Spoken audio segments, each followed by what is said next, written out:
Dalam sebuah video yang beredar di media sosial tersebut, petugas nampak mengangkut kursi dan tampah berisi daging. Pengelola warung sate Pak Yadi, Saiful Amri menyampaikan, kejadian itu terjadi sekitar pukul 10, hari Minggu kemarin. Dia mengaku tidak mengetahui adanya aturan mengenai larangan makan di tempat sehingga masih melayani pembeli.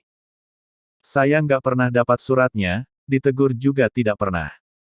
Tahunya datang ke sini dan langsung mengangkut barang-barang, ujarnya, saat ditemui di warungnya, Senin, tanggal 5 Juli tahun 2021.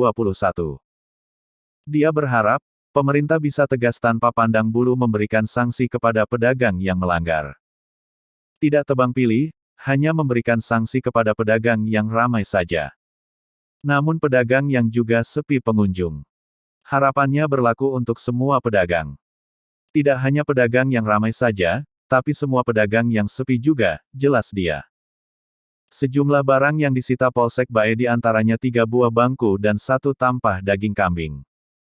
Kendati demikian, daging yang dibawa tersebut selang 1 jam sudah diambil pedagang kembali.